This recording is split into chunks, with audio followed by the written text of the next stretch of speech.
Hey everybody, this is Deb with Truthification Chronicles, and we've got several things to talk about having to do with the impeachment and Flynn and, well, just lots of stuff here. First of all, I wanted to show you this. This is the video that I posted. Well, it's not really the video I posted. The other one was somebody taking this video, and so this is the actual guy who sings it. Now, he was far enough away. I've seen him before, but he was far enough away that I didn't really recognize him, and the other version was, not as good as this one. So this is his live version of Maybe I'll Vote Democrat Again. And if you don't know him, the one that I remember him doing was I Think My Dog's a Democrat. That is a hysterical song. So I don't know about the rest of his stuff, but I do know about those. And, he's got a great voice and everything. So there he is, and there's the video, and this one's not going to be taken down because it's him.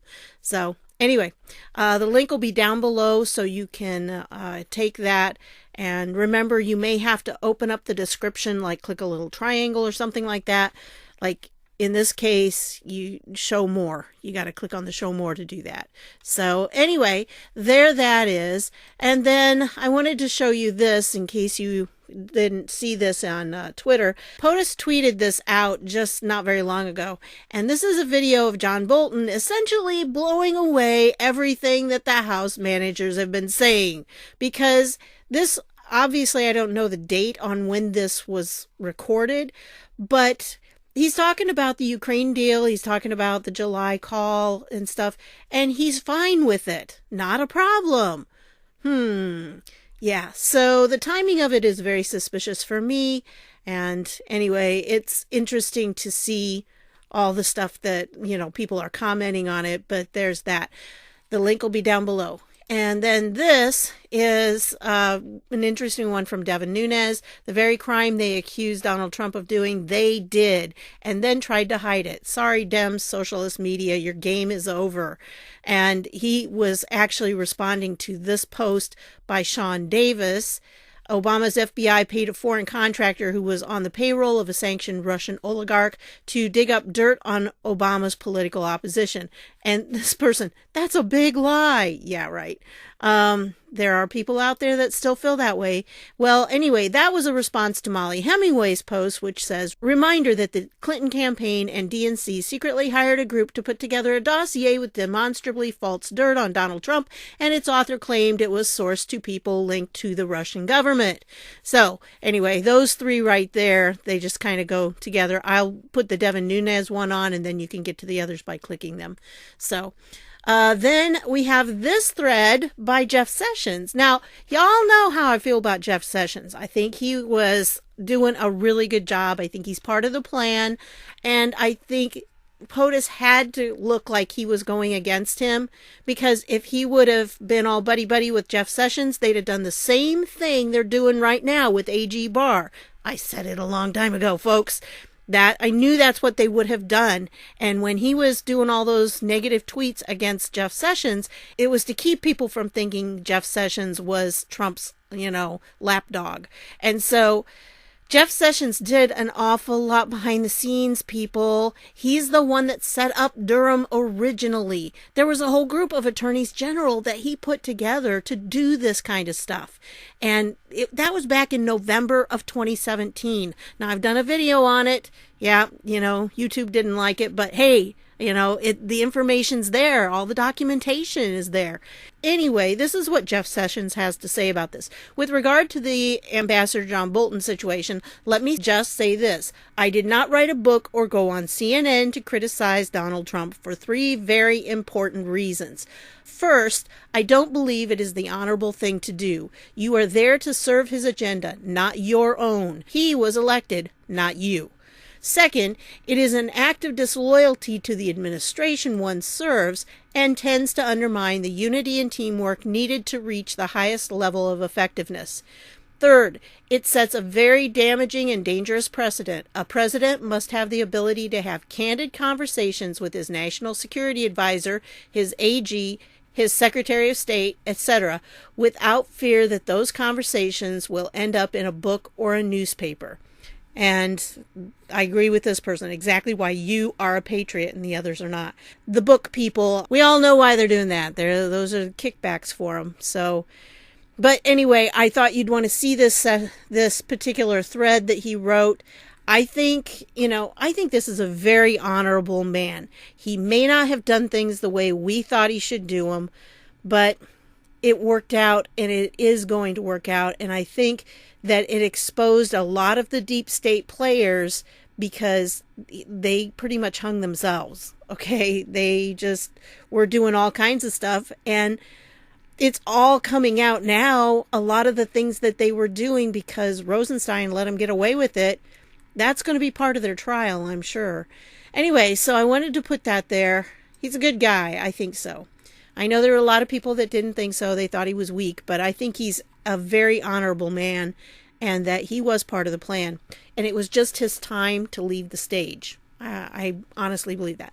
Okay, speaking of being on stage, Rudy Giuliani has really taken the stage, and he's doing this podcast. Now, I haven't had time to listen to his podcast because I listened to questions all day. We'll talk about that later. In tonight's episode, we will show you documents that prove there was an attempt to murder Viktor Shokin, our first witness in the Biden-Poroshenko double bribery case. So, he's got the documents. He has the evidence. Now, I know that in the impeachment trial, they were trying to discredit Viktor Shokin and say that he was the one, that was the corrupt prosecutor. That's why Joe Biden forced Ukraine to get rid of him, because he was corrupt. Yeah, no, he wasn't. Okay. And just to put things in a little perspective with timelines as to what they've been talking about in the impeachment today, the thing is that, the timing of Trump being really motivated to start looking into the Bidens actually started with Rudy, and it, goes back to 2018 when Rudy was in Ukraine doing his investigation. Actually, probably a little bit before that, because Rudy, I think, started before that.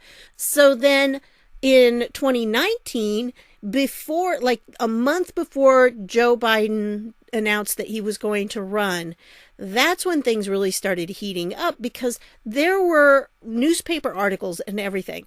Well, Viktor Shokin has been in contact with Rudy, and Rudy's known about this all along, of course, that this was what was going on. And one of the questions that was asked to the House people, the House Democrats, was, why then? Why was it at that time? Well, it's because Joe Biden was spiking in the polls, and there were polls that showed him beating POTUS. Yeah. Joe Biden's going to beat Trump. Right. Hey, we talked about that in the last video, right? That was one of the humorous things that I posted. But the situation was that this Poroshenko was the guy before, Zelensky. And so he was part of the corruption with the Bidens. So Trump obviously couldn't be trying to get to the heart of it then, because as long as Poroshenko was still in control, it wouldn't have done any good.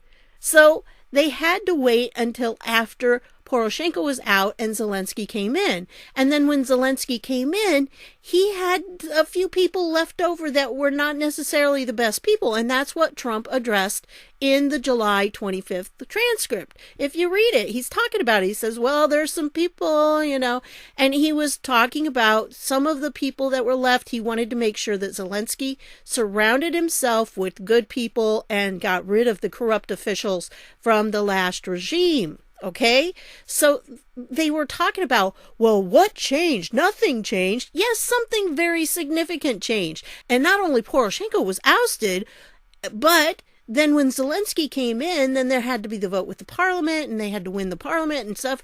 So really, all of that was taking place, and that's why everything was held up. They held up the aid to Ukraine because they were trying to figure out, is this Zelensky for real? Is he really going to fight against corruption, or is he going to be a guy like Poroshenko and be in there, in bed with all these corrupt politicians? And that's what they were waiting on. And then after he was elected, Trump called him the first time, I think, and then they had to wait for the parliament. And I think it was the parliament being elected and being with Zelensky's party that was the final thing that opened the door for the aid to be released. Anyway, so there's your short version, I guess. I don't know. Anyway, I wanted to show you this one. Yeah, Pompeo ousted this NPR reporter because she turned on him. I mean, she promised him when they set it all up, and if you know Pompeo, he's had some run-ins before he was Secretary of State. He had some run-ins with NPR because NPR, even though it's supposed to be unbiased and it, public is funding it, right? We are funding it in part. They still are biased. They're very biased. And he knew it, and he was taking them on. So he's had some run-ins with him before.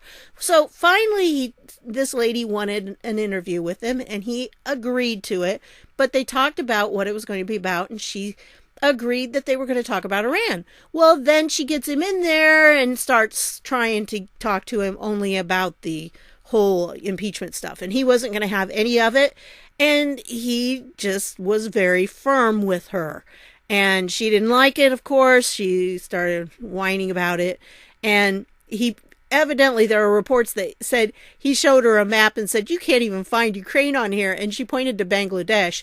So that was part of it too. She says that didn't happen, but he says it did. And he made a statement. I don't know what his statement said, but they talk about it here in this article if you want to read it. But he just said, nope, she's not going to be able to be on his flight. So, on his plane. So I think that's funny. You go, Mike Pompeo. Oh, okay. And then SCOTUS Blog. This is what I really wanted to show you here, because this is the role of the Chief Justice in an impeachment trial. Now, here's the deal. If you watch the impeachment questions today, and I have to admit, I was really excited about it, and then they started, and this whole thing where I thought, Roberts was going to come out with this already pre-made list. Oh no, that's not what happened. Each person had to say, I have a question to send to the table. And then they had to have a little runner go up, get the question, and it had to be written down, and run down to the table and put it on the table and give it to Roberts. And then he would read it. It was just like forever. I mean, really, seriously, even at double speed. Oh, it was just an excruciating day. But not much came out that was new. Not really. Alan Dershowitz did an excellent job. He answered 2 or 3 questions, and he nailed them each time. Just very well done. Because, see, he's going at it. He's the law professor. So he was talking about the actual legal precedent for what they were doing. But speaking of that, the Democrats really, really, really, really, really want to have witnesses and documents, which I find weird because they keep saying that their case is overwhelming and you can't even dispute it. It's obvious and overwhelming evidence, okay? But then they turn right around and they go, oh, we need a witness. We need to bring in Bolton. We need to bring in witnesses and we need documents. And it's like, okay, and wait a minute. If your case is overwhelming, why do you need documents and witnesses? You don't. You've done your work. You've got it. If your case is overwhelming, then let's let it speak for itself, right? Well, you just have to have witnesses. That's what makes it a trial, says Schiff, with his little eyes bulging out. I tell you what, look at the bags under his eyes. Ooh, he's not sleeping well. In fact, I really would like to do this sometime, but compare what they look like now, a lot of these Democrats, and compare what they look like when Trump came into office. Because I have a couple of side-by-sides of Dianne Feinstein, and I don't know where they are right now, or I'd post it. But she has aged significantly in the last couple of years. So take a look at them, because they're not doing well. They're not at all. I think they're worried about something. What do you think? Okay, well, this is the SCOTUS blog here, and this is actually from January 10th, but he kind of outlines the role of the Chief Justice, because the Democrats are afraid that if they put it to a vote about the witnesses, it's very possible that, especially after today, it's very possible that the Republicans in the Senate are going to say, no, we're done. Let's get this over with. We have heard everything we need to make our decision. Even the ones on the fence, I think from what they asked with their questions, I think they're getting tired of it too. I think they're seeing through it. And, it was just very interesting to hear which questions, each senator asked.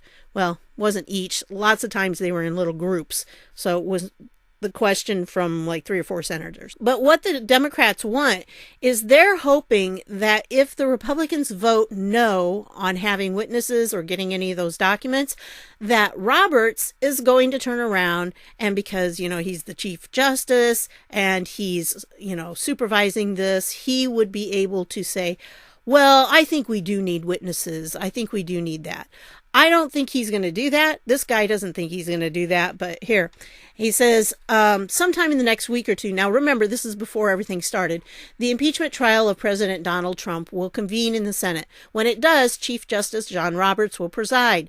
There has been a good deal written about Roberts' role, some of it intimating, or at least hoping, that Roberts would wrench control from the politicians who make up the Senate and transform the proceeding into a trial of the conventional judicial sort, with both sides able to compel the appearance of live witnesses and the production of documents, and to inquire into any matter logically relevant to the charges against the president. For better or worse, neither the Constitution, the rules of the Senate, historical precedent, nor the personal predilections of Roberts himself make this the least bit likely. Instead, Roberts is most likely to serve as a dignified figurehead in an affair entirely dominated by the Republican senatorial caucus. And then he goes through and he tells why. Basically, the Constitution specifies only 4 points about the Senate impeachment trial of a president. 1, the Senate shall have the sole power to try all impeachments. 2, when sitting as a court of impeachment, senators shall be on oath or affirmation. 3, conviction of any accused officer requires concurrence of 2/3 of the members present. And 4, when the president is the accused, the Chief Justice shall preside. Now, the reason for that is because it does bring in all branches of the government, which I think is kind of interesting on that.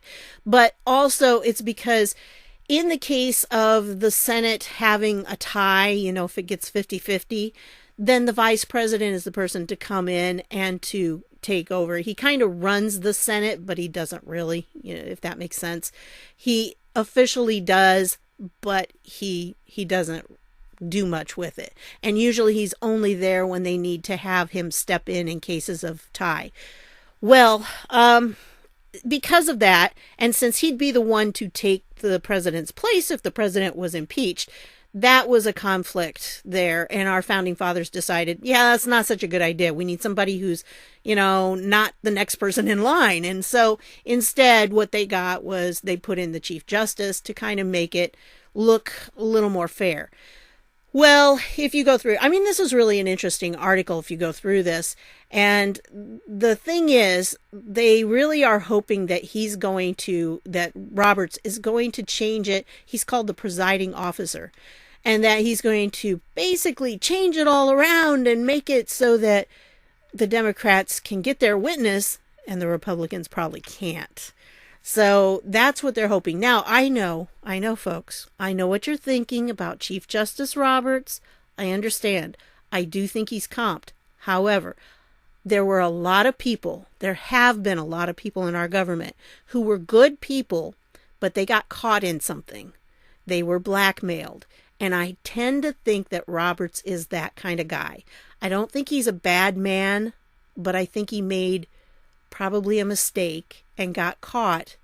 And I think because of that, they've been holding it over him and making him do some things that he would not normally have done. That's my opinion, okay?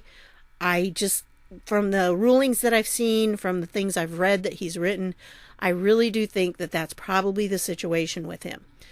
But with that in mind, I think that in this whole proceeding, I've watched him.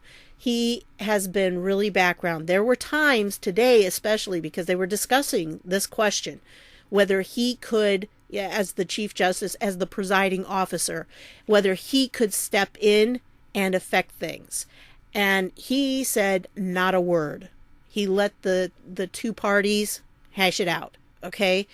And that spoke volumes to me because it was basically, I felt like he was saying, look, guys, I'm just here to make sure you don't kill each other in this. So, just to make sure that it's fair. And so I really honestly think that he's probably going to be as fair as he possibly can in this. So now I know he's a never Trumper. I know he said that too, kind of thing. I understand that, but I do think that he has too much to lose if he looks too partisan.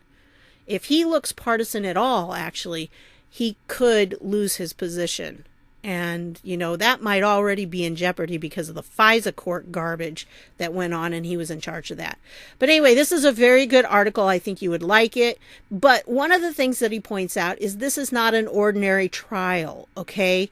This is not supposed to be a trial like you would walk into a court. And this is what Adam Schiff has been arguing. Well, you can't have a trial without witnesses. Yes, you can, because this is not an ordinary trial. So if you read through this, you can see that, and you can tell that I just don't think, that he has much teeth in this. I don't think he's planning on exercising any teeth with it. So I wanted to show you this part. A good many discussions of the upcoming Senate proceeding have understandably but incorrectly inferred two things from the presence of a judge in the presiding officer's seat. First, that having a judge preside implies that the process will be akin to a conventional judicial trial, and second, that the Chief Justice's role will be akin to that of a judge in such a trial. Neither inference is supported by the constitutional text. So, basically, that right there says, you know what? That argument that Schiff has been repeating over and over and over and over today is fake. It's false. And, he just has no standing on it. And so here is the actual document. If you want to see the rules that govern what to do with the Senate, this is the whole set of rules. It's 9 pages long. And, it's whensoever the Senate shall receive notice from the House of Representatives that managers are appointed on their part to conduct an impeachment against any person and are directed to carry articles of impeachment to the Senate, the Secretary of the Senate shall immediately inform the House of Representatives that the Senate is ready to receive the managers for the purpose of exhibiting such articles of impeachment agreeably to such notice. Yeah, and it goes on and on and on like this. It's kind of funny because, at the beginning, if you've noticed, they have to say this. This is like a proclamation that the Sergeant of Arms has to say, according to these. All persons are commanded to keep silence on pain of imprisonment, while the House of Representatives is exhibiting to the Senate of the United States articles of impeachment against whoever, and in this case, Donald Trump. And even the 1 o'clock is when they're supposed to start. Actually, a lot of things are kicked off. Most of it says like after 12:30 they're not allowed to have any more do any more business except for the impeachment. So that's one of the reasons for that. And here it talks about, putting in the Chief Justice. Normally, if it was an impeachment like of a judge or something like that, which they do have those, then the Vice President is the one who sits there through it all. But, in this case, like I said, they can't put the Vice President in because he's next in line. So it wouldn't quite be fair if they did that. Now, technically, according to this, the presiding officer shall have the power to make and issue by himself or by the Secretary of the Senate all orders, mandates, writs, and precepts authorized by these rules or by the Senate, and to make and enforce such other regulations and orders in the premises as the Senate may authorize or provide. So if they need to have somebody come as a witness, then I assume that that statement right there says that the presiding officer, which would be Chief Justice Roberts, would be the one who would send the subpoenas. Okay, he would sign them. And it does say the Senate shall have power to compel the attendance of witnesses, to enforce obedience to its orders, mandates, writs, precepts, and judgments, to preserve order, and to punish in a summary way contempts of and disobedience to its authority, orders, mandates, writs, precepts, or judgments, and to make all lawful order, boy, this is a long sentence, orders, rules, and regulations, which it may deem essential to or conducive to the ends of justice. And so, big long sentence there. Yeah. And so I wanted to show you this, though. Page 7 down here. I know you really hate it when I do that, but sorry. Okay. then they have, like, if you have the form of a subpoena, they have these forms, like what oath they have to swear. It has the exact words they got to use and everything. But this form of a subpoena to be issued on the application of managers of the impeachment or of the party impeached or of his counsel. Okay, so if they want to bring somebody in and then they want to subpoena them, this is the form they have to use. To so-and-so, greeting. You and each of you are hereby commanded to appear before the Senate of the United States on the blank day of blank at the Senate chamber in the city of Washington, then and there to testify your knowledge in the cause which is before the Senate in which the House of Representatives have impeached whoever. Fail not. Witness blank blank and presiding officer of the Senate at the city of Washington, and so forth. Fail not. Fail not. So I guess that, I think I'd laugh if I got one of those. Well, I'd probably be scared, but anyway, it's like, what do I have to say? There's another one down here that says the same. I mean, this is what half of this document is, telling them exactly what they got to say. And this is the one they give to the person who's being impeached. And it goes through, hereof you are not to fail. So there we go. Fail not. So anyway, I will leave it for you. The rest of it just ends up, there's another fail not. So fail not, folks. And that's the end of it right there. That's just that last paragraph. If the Senate shall at any time fail to sit for the consideration of articles of impeachment on the day or hour fixed therefor, the Senate may, by an order to be adopted without debate, fix a day and hour for resuming such consideration. So they do have a little bit of leeway in that. But pretty much, according to this, the senators are in charge, really. Now, again, the presiding officer, which is Chief Justice Roberts, does have the ability to do the subpoenas and to determine whether yes or no there are possibly witnesses. However, the senators can overturn whatever he decides. So it's kind of, yeah, the senators really are in charge. And so this is why we had to keep the Senate. It really is. And we've got to maintain it. This next time, we have not only got to win the House, but we've got to keep the Senate too.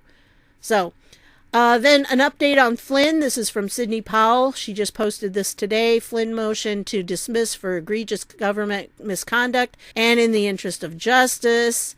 And General Flynn filed 2 bombshell motions today, one further supporting his request to withdraw his plea, and the other seeking to dismiss his case for egregious government misconduct. Here are the filings. You know, I usually go through them with you folks, but I'm just tired after all that hearing. And tomorrow we have one more day of questioning. Don't know what it's going to be like, but I'm kind of tired of hearing the same questions. And we'll see what happens. But like I said, it sounded to me like even Susan Collins and Lisa Murkowski were going, wait, they're not making their case. So it, could very well turn out that they just end up deciding to take a vote. Because even if they take a vote and then, it comes out that they don't win, then, they could go on to have witnesses and stuff. So, yeah, it's just one of those things that's going on. And then I have this article for you. I'm not going to say too much about it because YouTube might not like it so much, but it's talking about a 90 billion taxpayer dollars, a global slush fund. Is this why Trump has been saying he wants to, we're going to end AIDS in the next few years, that's going to happen? I kind of wonder if there's a connection. Now, I've not had time to read this article. I just came across it and I thought I'd throw it in here because it looks good, but I don't know who this guy is or anything, and I haven't had a chance to read through it, but I know some of you are very interested in such things, and, if it's a global slush fund that people are using our money for, I tend to think that's going to have to end, and our president is working to end that. So, anyway, that's what I've got for you, and I'll put all the links down below so you can check them out yourself. So I want to thank you for stopping by, and I'll see y'all later.